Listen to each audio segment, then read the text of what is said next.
खुशामदीद, good morning. बहुत बहुत शुक्रिया आप सभी का हमारे साथ ज्वाइन करने के लिए। 8:37 प्रोग्राम सलाम जेके आप देख रहे हैं दिल्ली के स्टूडियो से बराह रास्त। मैं हूं आपके साथ आसिफ रशीद। हमेशा की तरह आज भी इस प्रोग्राम में हमारी कोशिश रहेगी कि आपको दुनिया भर की खबरों से रूबरू कराएं। जम्मू कश्मीर की ताज़ा तरीन सूरत हाल क्या है, मुख्तलिफ इलाकों से खबरें हैं, ताज़ा तरीन कुछ डेवलपमेंट्स हैं, नई दिल्ली के अंदर हलचल जम्मू कश्मीर के ताल्लुक से,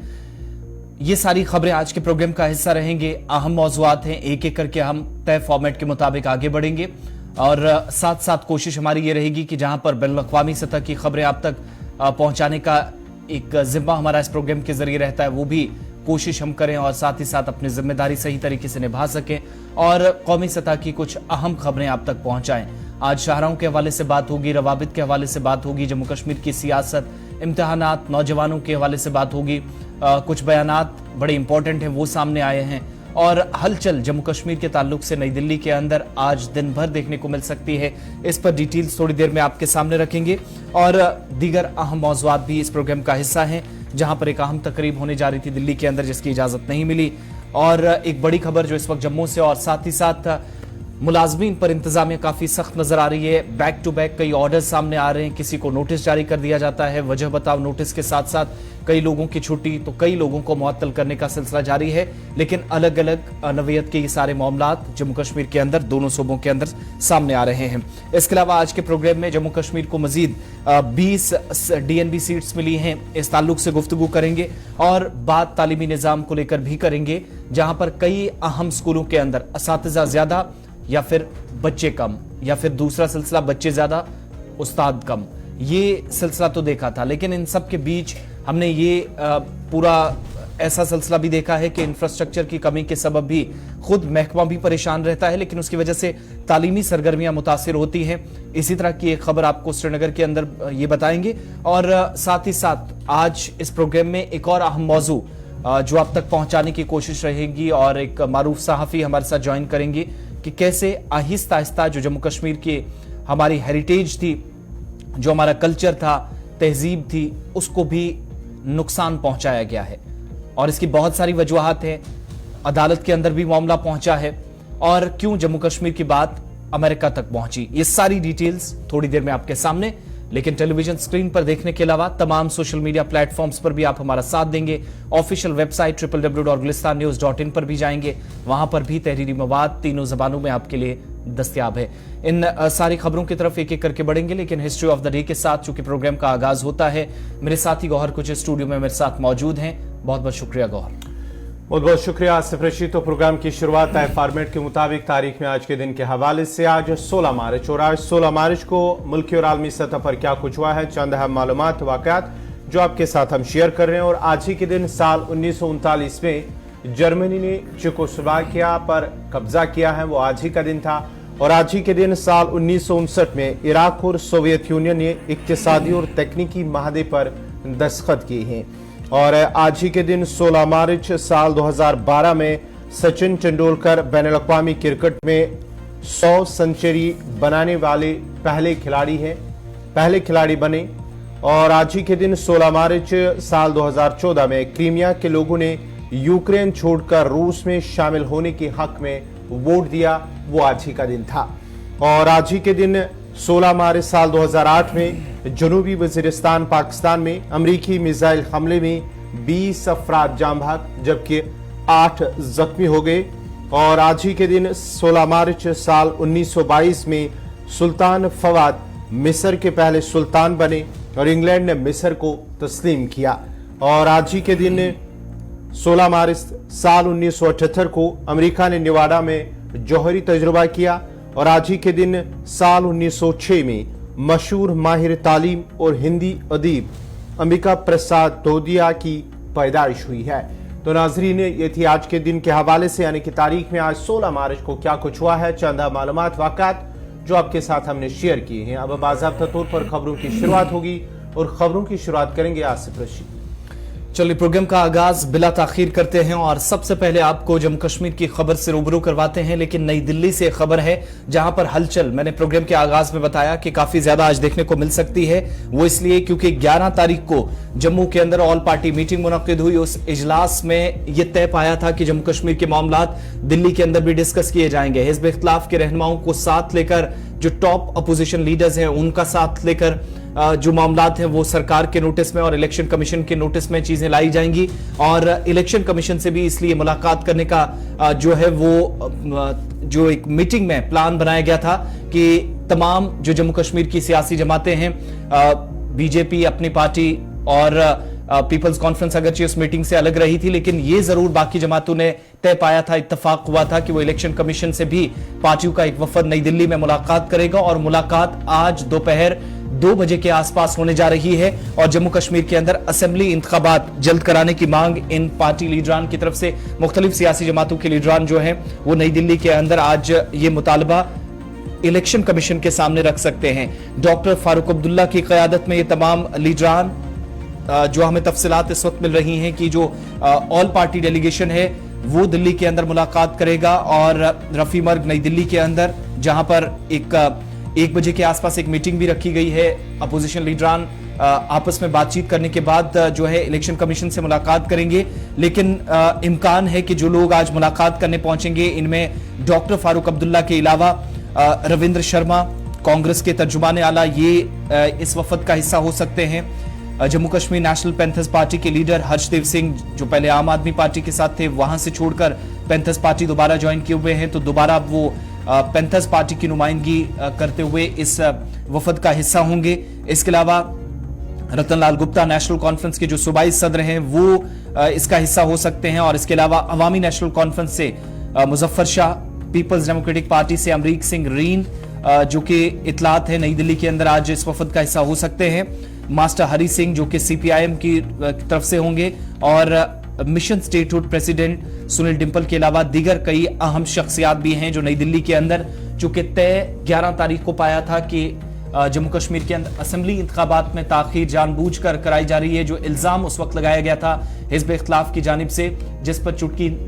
बीजेपी की तरफ से भी ली गई थी, जम्मू कश्मीर अपनी पार्टी की तरफ से भी रद्दमल जाहिर किया गया था। लेकिन आज बड़ा इंपॉर्टेंट दिन है, 2 बजे के आसपास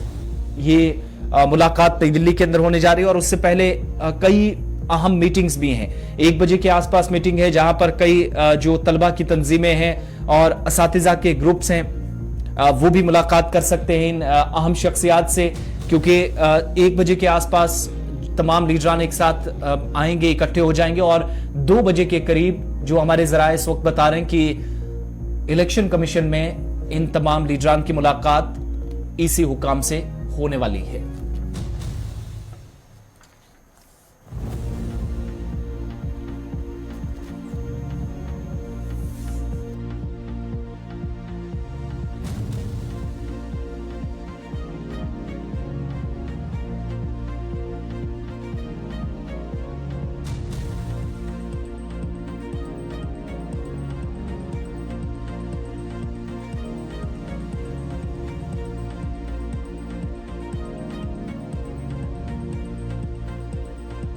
खबर पर मजीद तफसीलात के लिए हमारे साथ हैं एग्जीक्यूटिव एडिटर इशफाक गौहर। इशफाक, आज दिल्ली के अंदर जम्मू कश्मीर के हवाले से अगर हम बात करेंगे, एक बड़ी सियासी हलचल मानी जाती है।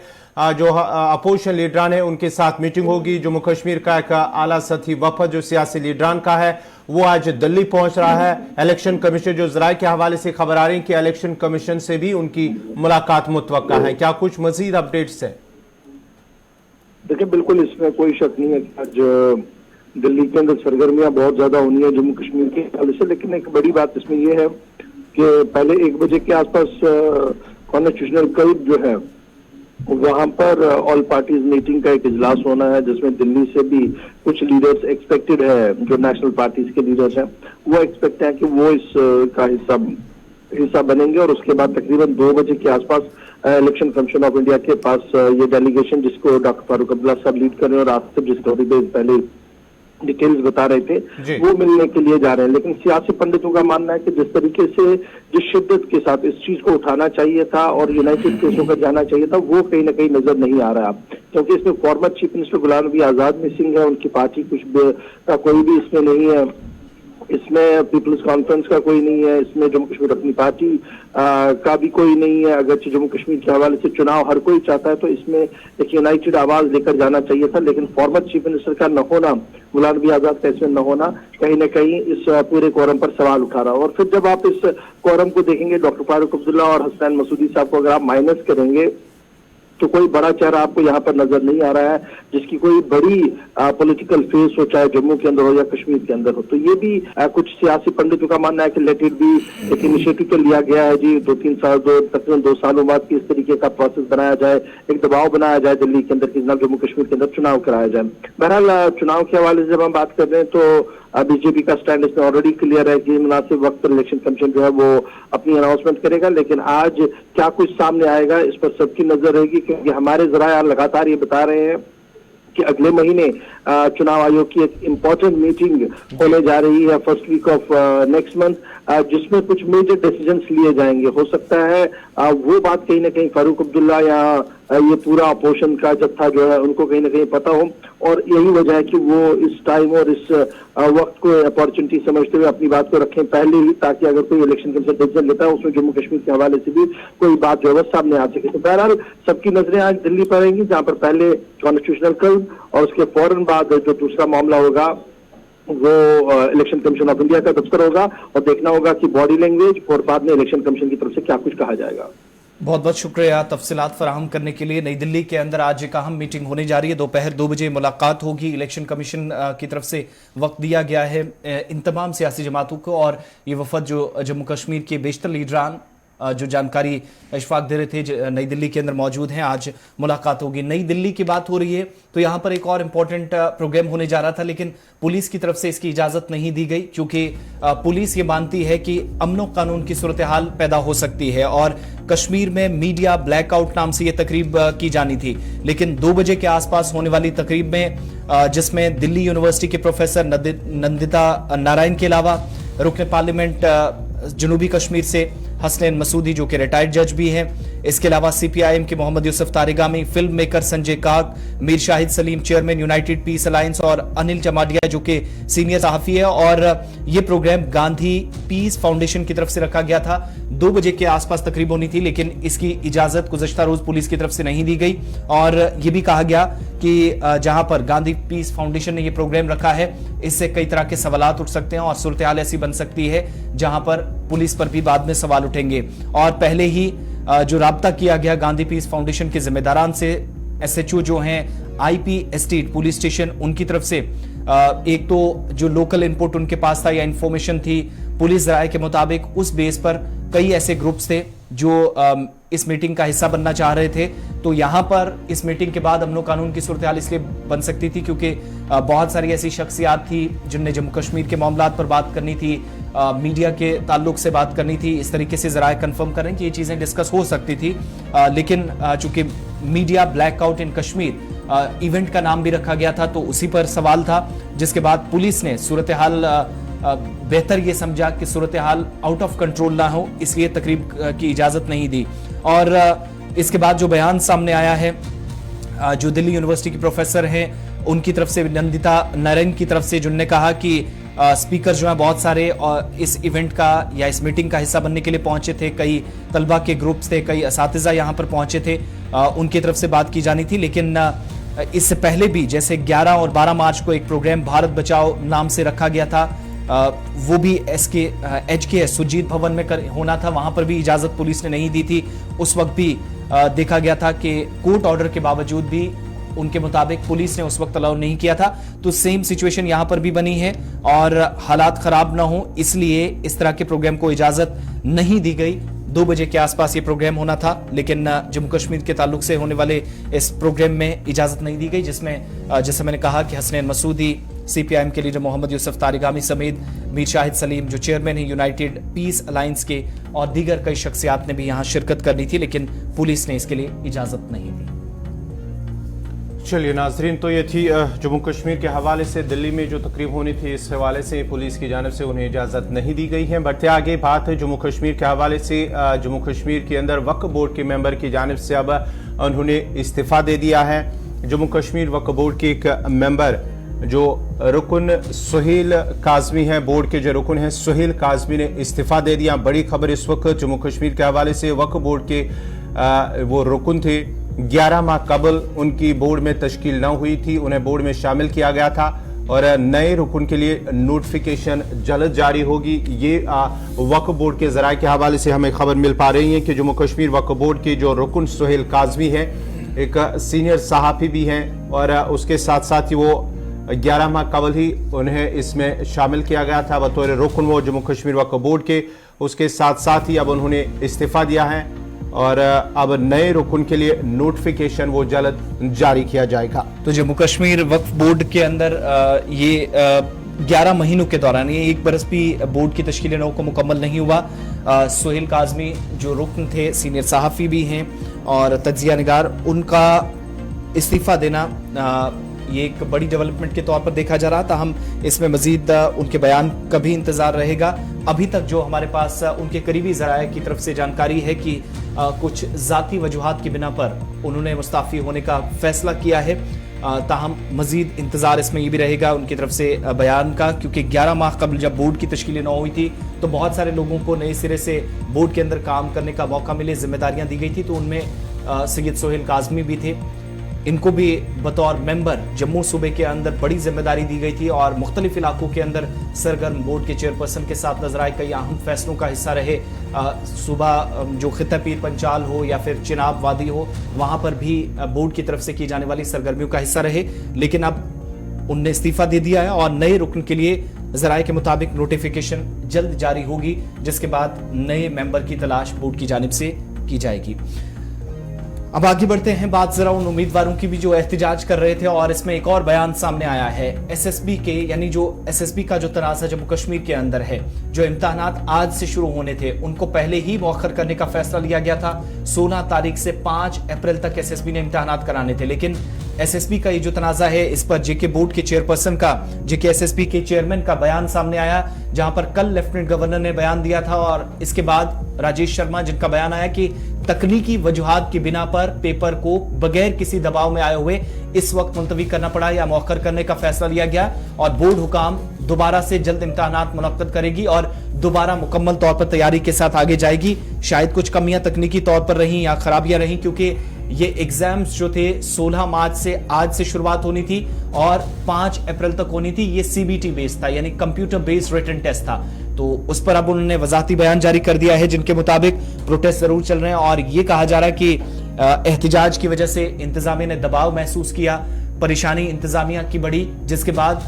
गुज़श्ता रोज फैसला लिया गया था। लेकिन उन्होंने इस तरह के इल्जामात से, इस तरह के सवालों से बचते हुए इस पर जो जवाब दिया और कहा कि कुछ टेक्निकल फॉल्ट्स रहे या टेक्निकल रीजंस रहे, जिसकी बिना पर जो कंप्यूटर बेस्ड एग्जामिनेशन टेस्ट थे मुख्तलिफ ओहदों के लिए, इनकी शुरुआत आज से होनी थी 16 मार्च से 5 अप्रैल तक जो तय शेड्यूल था, लेकिन अब इस पर नहीं होंगे। और जो फिजिकल कंडीशंस हैं या कंप्यूटर सिस्टम है, सॉफ्टवेयर अपडेट करना था, अगर कोई डैमेज ना हो उसकी भी सिचुएशन देखनी होती है, कंप्यूटर में कोई परेशानी ना आए जब इम्तिहान में उम्मीदवार बैठे हों, उनके मुताबिक परेशानी काफ़ी ज़्यादा रहती है और इसलिए शेड्यूल जो था उसको पोस्टपोन किया गया। और उन्होंने कहा कि ये जो डेफरमेंट की अप्रोच थी ये अब आगे आने वाले दिनों में ख़त्म होगी, इसलिए क्योंकि इस तनाज़े को इस एतबार से भी हम बहुत सारे लोग देखते हैं कि शायद एहतिजाज की वजह से ये हुआ, लेकिन ऐसा नहीं, तकनीकी वजूहात की बिना पर और बहुत जल्द मुकम्मल तैयारी जो है वो की जा रही है। दोबारा से इम्तिहानात के लिए शेड्यूल जारी किया जाएगा। तो चलिए नाज़रीन, ये थी एसएसबी के हवाले से खबर। अब जरा बढ़ते हैं आगे, बात जरा उस घोटाला मामले की करते हैं। जी हाँ नाज़रीन, एसआई भर्ती घोटाला मामला जो है उसमें कई अफराद को, मुलविस अफराद को गिरफ्तार किया गया है, लेकिन अब जम्मू कश्मीर लद्दाख हाई कोर्ट की जानिब से जो BSF एहलकार इसमें मुलविस पाया गया था उसकी जमानती अर्जी 5वीं बार मुस्तरद कर दी गई है। Jammu Kashmir police sub inspector जो घोटाला मामला है उसके अहम मुलजिम BSF ऑफिसर की जमानत दरख्वास्त को जम्मू कश्मीर लद्दाख हाई कोर्ट ने एक बार फिर मुस्तरद कर दिया है और इससे कबल भी इसकी जमानत दरख्वास्त 4 बार मुस्तरद कर दी गई थी। जस्टिस संजय धर ने बीएसएफ के कमांडेंट कर्नल सिंह की जमानत की दरख्वास्त मुस्तरद करते हुए कहा कि जो मुकाबला जाती यानी कि कॉम्पिटिटिव एग्जाम से मुतलिक सवालिया पर्चों को लीक करने या उन्हें फरोख्त करने में मुलविस है, हजारों नौजवानों के करियर से खेल रहा है, ऐसे शख्स के खिलाफ उनके खिलाफ जो जमानत है उसके मुस्तरद करना बनता है। ये कहा गया कल कोर्ट की जानिब से, और साथ ही साथ पुलिस को यह हिदायत दी गई है कि इसकी जो जांच है वो मुकम्मल की जाए। जो जांच कमेटी जो सीबीआई इस सिलसिले में जांच कर रही है उसे ये भी हिदायत दी गई है कि वो तहकीकात मुकम्मल करे और 3 माह के अंदर अंदर ही जो चार्जशीट है वो दाखिल करे, क्योंकि नौजवानों के साथ, उम्मीदवारों के साथ, उनके करियर के साथ खेलना ये कहीं ना कहीं नाइंसाफी और एक बड़ा जुर्म है, अदालत की जानिब से कहा गया है। उससे पहले भी इस सिलसिले में कई अफराद को गिरफ्तार किया गया है, न सिर्फ जम्मू कश्मीर बल्कि जम्मू कश्मीर के बाहर भी मुख्तलिफ मकामात पर पुलिस की जानिब से मुलविस अफराद की गिरफ्तारी हुई है। और कल इससे एक बार फिर यानी कि 5वीं बार इसकी दरख्वास्त जो है वो मुस्तरद कर दी गई है।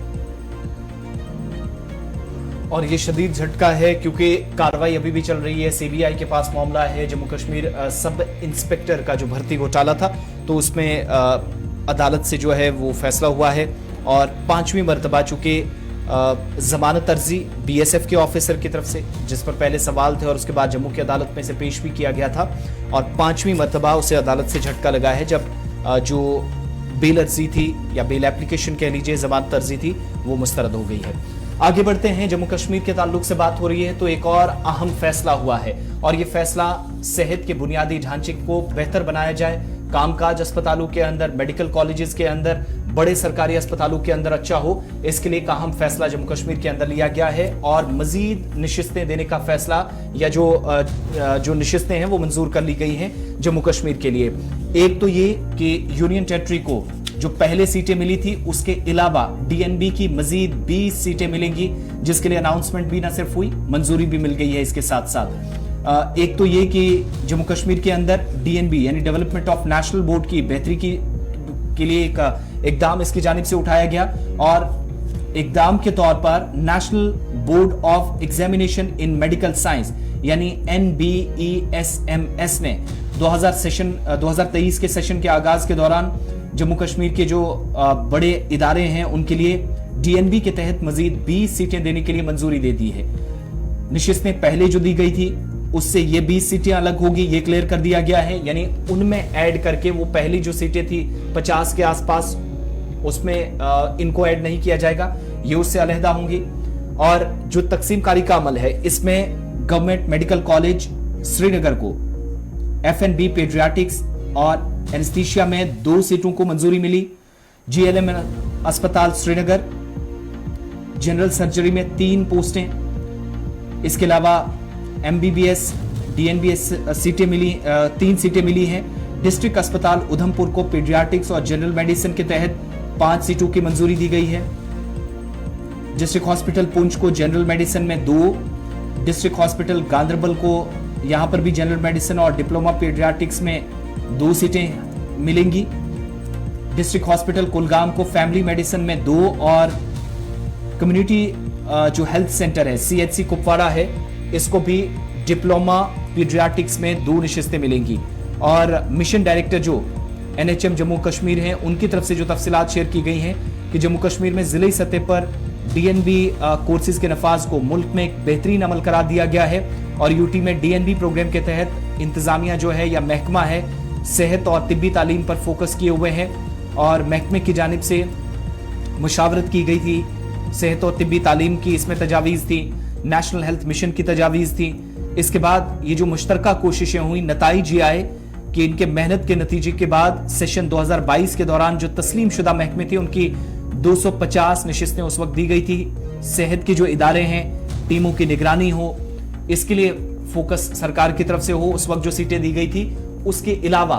ये जरूरत महसूस की गई कि कई ऐसे बड़े इदारे हैं, अस्पताल हैं बशमूल गवर्नमेंट मेडिकल कॉलेज श्रीनगर जहां पर अभी भी कुछ परेशानियां हैं, तो मजीद DNB के तहत 20 सीटें देने के लिए मंजूरी दे दी गई है। साथ ही जम्मू कश्मीर में तमाम जो डिस्ट्रिक्ट हॉस्पिटल्स हैं और जो कम्युनिटी हेल्थ सेंटर्स हैं, CHCs हैं, यहां पर भी DNB कोर्सेज को बढ़ाने के लिए कोशिश हुई है और आने वाले दिनों के अंदर एक और अहम इजलास ज़राए के मुताबिक होने जा रहा है, जहां पर फैसला लिया जाएगा कि 30 से ज्यादा जो दरख्वास्तें हैं वो जमा कराने का मंसूबा मजीद DNB सीटों के हवाले से बनाया जा रहा है महकमा तिब्बी तालीम की जानिब से, जो हेल्थ एंड मेडिकल एजुकेशन है, सेहत और तिब्बी तालीम का महकमा। इसके अलावा कोर्सेज के नफाज, सेहत की देखभाल, DNB की जो खिदमात हैं या अफरादी कुव्वत का जो तकसीमकारी का अमल है, कितनी सीटें किस डिपार्टमेंट को किस हॉस्पिटल के अंदर दी जाएंगी, इसके लिए मजीद एक तजवीज तैयार की गई है, एक प्रपोजल तैयार किया गया है। 30 के करीब आने वाले दिनों के अंदर हो सकता है इस पर भी फैसला हो। DNB के तहत जो 20 सीटें मिली हैं, शायद 30 सीटें और भी मिल सकती हैं या 25-30 के आसपास और फैसला हो सकता है, क्योंकि ये कंसर्न अथॉरिटीज या जो महकमा सेहत के अंदर जिम्मेदारान हैं वो कंफर्म कर रहे हैं कि एक अहम इजलास आने वाले दिनों के अंदर होने जा रहा है, ताकि न सिर्फ अस्पतालों के अंदर स्ट्रक्चर को मजबूत बनाया जाए, बल्कि जो मेन और मशीनरी को बेहतर करने की कोशिश होती है, अफरादी कुव्वत हो, कहीं से कोई शिकायत ना हो, इस बात पर फोकस है। इसके लिए DNB के तहत मजीद पोस्टें जो है वो हासिल की जा सकती हैं। यहाँ पर यह भी आपको बताना जरूरी है कि इन इदारों को मजबूत करना या सरकारी मेडिकल कॉलेज में जहां पर भीड़ ज्यादा होती है, डॉक्टर्स की कमी रहती है, उन शिकायतों को दूर करना और माहिरीन की कमी अगर कहीं पर है तो उनको GMCs के अंदर दूर किया जाए। स्कीम के अलावा जिला अस्पतालों में नए सरकारी मेडिकल कॉलेजों में जो DNB कोर्सेज हैं मुतारिफ कराए गए हैं, तो वहां पर DNB कोर्सेज मुतारिफ कराने के बाद अफरादी कुव्वत की अदम दस्तयाबी के हवाले से या कम होने के हवाले से शिकायत थी, उनको दूर करने के लिए DNB की मजीद 20 सीटें जम्मू कश्मीर को मिल गई हैं और मजीद आने वाले दिनों में मिल सकती हैं, जिसके लिए मंसूबा तैयार किया जा रहा है।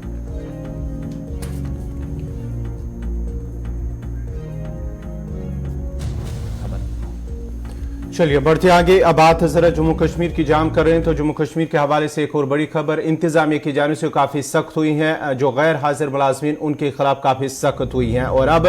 इंतजामिया की जानिब से शुमाली कश्मीर की बांडीपुरा में 4 डॉक्टर और 2 पैरामेडिकल्स उनके खिलाफ कार्रवाई हुई है, उन्हें मुअत्तल किया गया है। जो ड्यूटी है उनकी, उनमें लापरवाही बरतने, गैर हाजिर होने की पादाश में उनके खिलाफ कार्रवाई हुई है और उन्हें मुअत्तल किया गया है, जबकि 11 मजीद मुलाजमीन को वजह बताओ नोटिस जारी कर दिया गया है। इंतजामी की जानिब से ये जब उनके पास से शिकायत मिली तो अचानक से जब देखा ये 4 डॉक्टर और 2 पैरामेडिकल स्टाफ जो है उन्हें गैर हाजिर पाया गया है और उसके बाद ही इंतजामी की जानिब से कार्रवाई हुई है, जहां पर उन्हें सस्पेंड किया गया है, जबकि मजीद 11 मुलाजमीन को वजह बताओ नोटिस जारी कर दिया गया। इससे पहले भी मुख्तलिफ अजला के अंदर ही इंतजामी की जानिब से, जिला इंतजामी की जानिब से कार्रवाई की गई है। गैर हाजिर मुलाजमीन जहां जिला बडगाम के अंदर हमने देखा है और उसके साथ साथ ही बारामुल्ला और दीगर कई मकामात पर भी हमने देखा है कि इंतजामिया ने गैर हाजिर मुलाजमीन के खिलाफ ये कार्रवाई की है और इस सिलसिले में बाज़ाब्ता तौर पर मुलाजमीन से अब जो ड्यूटियों पर पाबंद रहने के हवाले से भी गुजारिश करते हैं, दरख्वास्त करते हैं। लेकिन इस खबर पर मजीद तफसीलात के लिए हम सीधा बांडीपुरा चलते हैं, जहां हमारे साथ हैं जहूर। क्या कुछ तफसीलात हैं इस हवाले से जो खबर बांडीपुरा से कि 4 डॉक्टर 2 पैरामेडिकल उन्हें सस्पेंड किया गया है, जबकि मजीद 11 मुलाजमीन के खिलाफ वजह बताओ नोटिस भी जारी कर दिया गया। जी बिल्कुल गौर, अगर बात करेंगे जो PIC जो प्राइमरी हेल्थ सेंटर चोंटीमुला है, इससे पहले भी हमने जो है कई खबरें उसमें चलाई, क्योंकि वहां पे जो है अनऑथराइज्ड एब्सेंस होते हैं, चाहे पैरामेडिकल स्टाफ होते हैं, डॉक्टर्स हैं। इससे पहले जो वहाँ मैन जो मशीनरीज थी वो भी डिफंक्ट थी, लेकिन जो हमने फिर खबर चलाई तो फिर उसको वहां पे एक्सरे प्रोनाट IOG का वो उसको फिर अमाल लाया गया है, वहां पे जो स्टाफ लाया गया। लेकिन स्टाफ जब लाया गया तो आज वो फिर अनऑथराइज्ड एब्सेंस यानी जो वो फिर वहाँ गैर हाजिर होते हैं और वहाँ के जो मुकामी लोग हैं उन्होंने शिकायत की कई जो चीफ मेडिकल ऑफिसर्स बांडीपुरा को या ब्लॉक मेडिकल ऑफिसर बांडीपुरा जो है। लेकिन 13 तारीख को फिर एक सरप्राइज विजिट किया गया है ब्लॉक मेडिकल और कई जो वहाँ बाकी जो अमला है उन्होंने जो वहाँ पे एक सरप्राइज विजिट किया है। 11 बजे वहाँ पे पहुंचे, लेकिन 11 बजे उन्होंने इन 3 डॉक्टर्स, उसमें जो 3 डॉक्टर्स हैं और 2 पैरामेडिकल स्टाफ हैं उनको गैर हाजिर पाया गया है। लेकिन कल और एक विजिट किया गया है, यहाँ पे एक और डॉक्टर को गैर हाजिर पाया गया है, उसको भी सस्पेंड कर दिया गया। यानी अभी तक जो है 4 डॉक्टर्स और 2 पैरामेडिकल स्टाफ को है उनको सस्पेंड कर दिया गया है। और उनको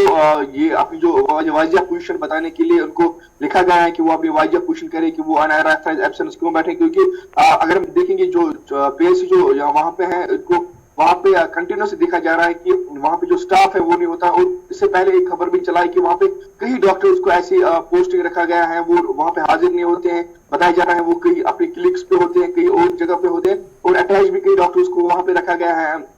तो इसके बाद जो हमने इससे पहले भी खबर चलाई थी कि चीफ मेडिकल ऑफिसर से बात की थी, उसके बाद वहां पे ये स्ट्रीमलाइन किया गया, लेकिन कुछ दिन पहले से है वही जो अमला जो पहले रूटीन में वहां काम होता था, वहां अनऑथराइज्ड एब्सेंस डॉक्टर्स होते हैं, वही फिर देखने को मिल रहा है। गवर एक चीज और भी बताइएगा, बांडीपुरा के अंदर ये दूसरा ऐसा मामला है जहां पर डॉक्टर्स के खिलाफ कार्रवाई हुई हो और सरकार की तरफ से क्लियर डायरेक्शंस हैं कि अगर आप एक जगह काम कर रहे हैं तो फिर प्राइवेट क्लिनिक्स पर काम नहीं होगा। क्या ये टाउन्स के अंदर या सुंबल बांडीपुरा आसपास के इलाकों में ये शिकायत अब भी सरकार के नोटिस में, जिसके बाद ये माने कि ये संजीदगी से कार्रवाई हुई है, आज जाकर कुछ को नोटिस और कुछ को मुअत्तल कर दिया गया? देखिए, अगर हम बात करेंगे ऐसा यहाँ पे देखने को मिल रहा है कई डॉक्टर्स, लेकिन ज्यादातर हमें ब्लॉक बांडीपुरा में और गुरेज में ऐसे देखने को, सबसे ज्यादा गुरेज में। इससे पहले भी हमने गुरेज में खबर चलाई कि एक हमला खातून ने सर्रा अपने बच्चे को जन्म दिया था। उसके बाद वहां पे जो है डायरेक्टरेट हेल्थ सर्विस ने एक रोटेशन बेस पे वहां पे जो है गायनेकोलॉजिस्ट को तैनात किया गया, लेकिन तंजरीफी की बात है 3 दिन ही वो ऑर्डर चला, उसके बाद कोई भी वहां डॉक्टर नहीं तैनात किया गया है। और वो सारे डॉक्टर्स वहां पे जिनकी वहां पे प्रेजेंट पोस्टिंग थी, जहां पे इनको रिलीव किया गया था कि कुछ रोटेशन बेस पे, वहां पे वो तो रिलीव हो गए हैं और वहां पे उन्होंने वो 1 महीना जो है अपने प्राइवेट क्लिनिक में ही दिखाया गया।